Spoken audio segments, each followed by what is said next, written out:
Welcome to the Deep Dive. Today we're plunging into a really pivotal turning point within an epic tale.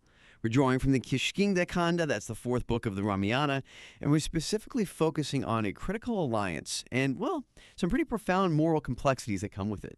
This deep dive into the sources, it isn't just about, ancient stories. It's really about friendship, loyalty, and maybe the nuanced morality of power and justice. We're going to explore how a period of really deep personal grief actually transforms into the formation of this powerful, unexpected alliance. Okay, so let's unpack this and see what surprising nuggets we can maybe unearth. So our sources, they open by painting this picture of just immense sorrow.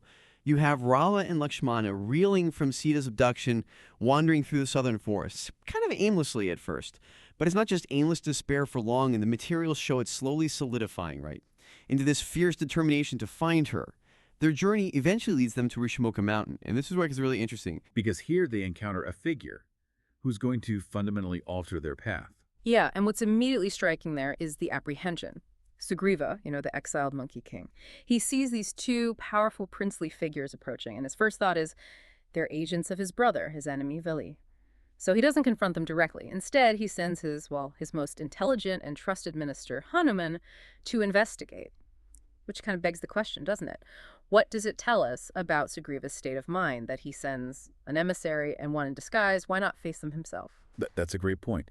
And Hanuman's approach, then, it isn't just simple reconnaissance, is it? It's almost like a masterclass in diplomacy under duress. Yeah. Our sources describe how Hanuman, disguised as a Brahmin, approaches with this remarkable humility, and he immediately recognizes Rama's divine nature. He's apparently deeply moved by their sorrow, too. So then he introduces himself, leads them to Sugriva, and this kicks off what the texts call an extraordinary friendship.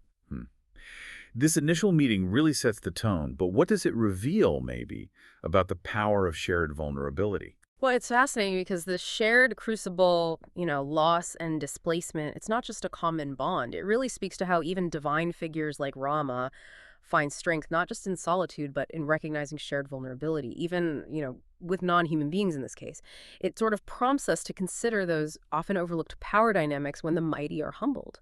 So this mutual understanding of exile, of heartache, it becomes the fertile ground for an alliance that really reshapes the entire narrative. Right. And this alliance, it isn't simply born from shared grief, as you said. It's built on very concrete reciprocal promises. Sugriva opens up, tells his tragic story. His elder brother, Vali, wrongfully banished him from the monkey kingdom, Kishkindha, and crucially stole his wife, Ruma. And then you get this true exchange of pledges. It lays out the terms, basically. Rama makes this momentous vow. He promises to slay Vali and help Sugriva reclaim both his throne and his wife. And in return, Sugriva pledges his complete support, his whole army, really to find and rescue Sataka. But first, before they can move forward, Sugriva needs proof.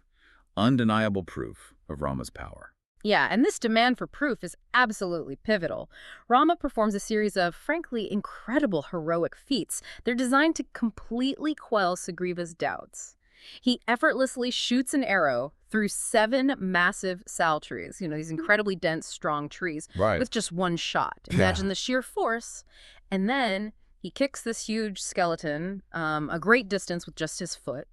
These aren't just brute displays of strength, though. They're symbolic acts. They're meant to instill unwavering confidence, to give Sugriva the courage he needs to challenge his, formidable brother. He certainly convinced him with those feats, which then, of course, sets the stage for that epic confrontation between the two monkey brothers. Sugriva goes and challenges Vali to a duel. But here's a critical problem, as the sources highlight. The brothers look remarkably similar. Almost identical, apparently. So Rama, initially, he can't distinguish them in the heat of the fight. He watches Sugriva get badly beaten and forced to retreat.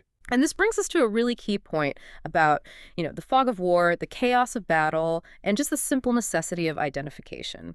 Rama realizes his grave error. He tells Sugriva, go back, fight again, but this time, crucially, wear this garland. A distinctive marker, this seemingly small detail, this simple garland, it becomes absolutely critical for what happens next. Okay, so the second battle rages. Right. Rama is concealed behind a tree this time, and he shoots Vali with a single fatal arrow. In his dying moments, though, Vali powerfully questions Rama's act. He argues quite forcefully that he was killed from hiding, unfairly. It's a profound moment, isn't it? That accusation raises a deep moral dilemma. Absolutely. And the narrative then shifts to explore this really complex aspect of justice, or dharma. Rama's explanation is that Vali's actions, specifically taking his brother's wife, banishing him, were a profound violation of dharma, the righteous order. He basically asserts that as a righteous king, or kshatriya, he was bound to punish such a heinous transgression, even if it meant acting unconventionally. And Vali, in this really poignant turn, he accepts his fate, he understands Rama's reasoning apparently, and with his last breath, he asks Rama to care for his son Angada. So this whole sequence, it's not just a dramatic fight scene, it's a deep dive into justice, righteousness, and the often fraught choices inherent in upholding cosmic law. Yeah, really complex. So with Vali's death, Sugriva is crowned the new king of Kishkindha. And as the narrative shows, he's overjoyed, understandably. But for a time, he becomes, well, completely consumed by his newfound power and wealth. He sort of forgets his promise. It's a very understandable turn, maybe, after all that struggle, right? A very human reaction. Oh, definitely. It highlights that familiar pattern. Promises made in desperation, sometimes forgotten in prosperity. So Rama, prompted by Lakshmana's regent reminders, finds himself in this difficult position. He has to remind Sugriva of his crucial pledge to find Sita, and Lakshmana's righteous anger is key here. It really humbles Sugriva, snaps him out of that complacency. And then the action truly explodes. Sugriva mobilizes his entire monkey army, huge numbers. He sends out vast search parties in all 4 cardinal directions. Our account specifically emphasized the group sent south, his strongest, most trusted warriors, including Jambavan, the wise bear, and of course, the mighty Hanuman. Right. And what the text really underscore here is Jambavan's wisdom. He knows Hanuman has these extraordinary kind of dormant abilities. So he strategically encourages Hanuman to take the lead in this vital southern search. The Kishkindha Kanda pretty much concludes with these search parties setting out, with our focus now squarely on Hanuman's group heading south.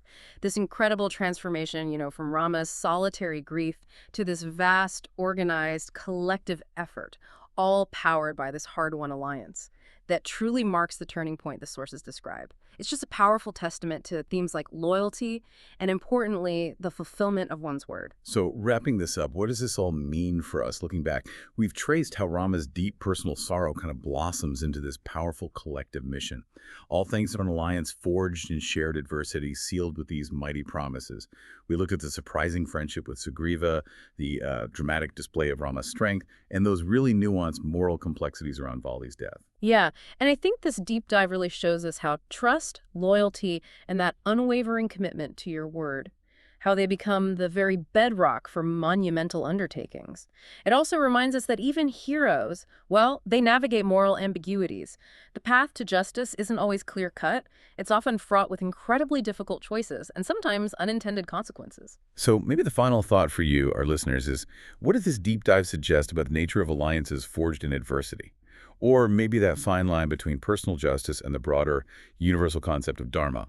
Some profound questions to consider as you continue your own deep dives into the world around you.